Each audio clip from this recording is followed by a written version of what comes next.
बिस्मिल्लाहिर्रहमानिर्रहीम अस्सलामुअलैकुम। मैं हूँ जायशा, आप लोग देख रहे हैं जायशास किचन। आज हम आप लोगों के साथ रेसिपी शेयर नहीं करेंगे। आज हम आप लोगों के साथ शेयर करेंगे खाने में नमक ज़्यादा हो जाए तो क्या करें। कभी कभी मिर्चें ज़्यादा हो जाती हैं और कभी नमक।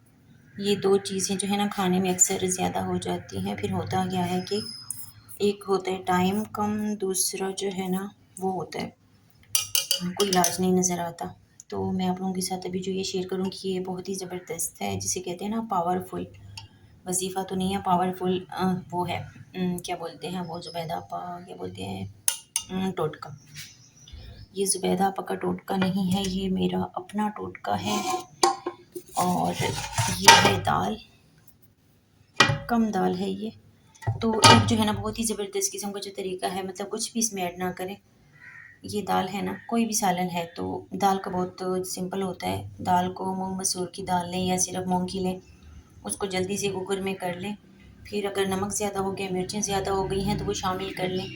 तो मिकदार जो है ना वो नमक की पूरी हो जाएगी, और अगर मिर्चें हैं तो वो भी पूरी हो जाएगी। तो ये सबसे जो है ना दाल के साथ बहुत ही आसान तरीका है। वो मूंग की दाल हो, मूंग मसूर की दाल हो, या फिर ग्रीन मूंग हो, या फिर चने की दाल हो, या फिर जो साबित चने होते हैं, कोई सी भी मतलब इस तरह चने होते हैं ना। तो ये जो सब्जियों के साथ ना थोड़ा सा मुश्किल होता है, दालों के साथ नहीं मुश्किल होता। तो दालें अगर आप लोग कभी भी नमक कम हो जाए ना तो फ़ौरन से आप लोग जो है ना ये तरीका करें। मतलब मूंग मसूर की दाल फ़ौरन से कुकर में थोड़ा सा इसको कर लें, मतलब गलने के लिए रखें, कुछ भी शामिल ना करें। कुछ ऐड करने की ज़रूरत नहीं है ना, आप लोगों ने ऑयल कुछ भी नहीं। तो बस थोड़ा सा करके तकरीबन आधा कप तकरीबन, वो तो आप लोगों को होगा ना कि कितना सालन है आप लोगों का, उसी हिसाब से फिर आप लोगों ने कर लेना है। नमक आप लोगों का फ़ौरन से पूरा हो जाएगा। और टाइम जो है ना, अगर आप इमरजेंसी है, मतलब मेहमान बैठे हैं या खुद खा रहे हैं, या गैस के जाने में बहुत ही कम टाइम रह गया, तो आप लोगों ने जो है ना मसला बन गया आप लोगों के लिए, तो फिर आप लोग फ़ौरन से जो है ना वो कर लें। वो कुकर के अंदर दाल, मूंग मसूर की दाल थोड़ी थोड़ी करके 2-2 चम्मच, 3-3 चम्मच इस तरह फिर शामिल कर लें, तो फ़ौरन से मिकदार पूरी हो जाएगी नमक की। तो ये तो बहुत ही ज़बरदस्त है, और इसमें कोई भी आप लोगों को जो है ना वो नहीं होगा। तो दूसरा ये है कि आलू इस तरीके से कट कर लें, ज़्यादा इस तरीके से पतले पतले करें ताकि ये जो नमक को है ना अपनी तरफ चूस लें, और ये अपना जो है ना रस छोड़ते भी नहीं है, सख्त होते हैं। और ये उसके बाद अगर खीरा है ये नरम है तो बहुत ही जल्दी में अपनी तरफ जो है ना वो नमक को खींच लेता है। तो ये है मेरे पास मैदा, ये किसी पोटली में बांध लें, जैसे ये जाली के कपड़े में नहीं, इसमें से निकल जाएगा। इस तरह कपड़ा होना चाहिए, पतला भी हो और छन्नी की तरह भी ना हो, इतना नरम होना चाहिए कपड़ा, पतला इतना होना चाहिए। रेशमी कपड़े में कभी भी नहीं करें तो वो नहीं होगा। रेशमी कपड़ा तो जल भी जाता है और वो होता भी नहीं है ठीक। तो इस तरह जाली नहीं होनी चाहिए, तो निकल जाएगा सारा, तो खाने का जायका भी ख़राब हो जाएगा और गाढ़ा भी हो जाएगा शोरबा आप लोगों का। तो ये हो गया। और ये आटा, ये आप लोगों ने एक पोटली में बांध लेना है, जैसे भी मैंने बताया।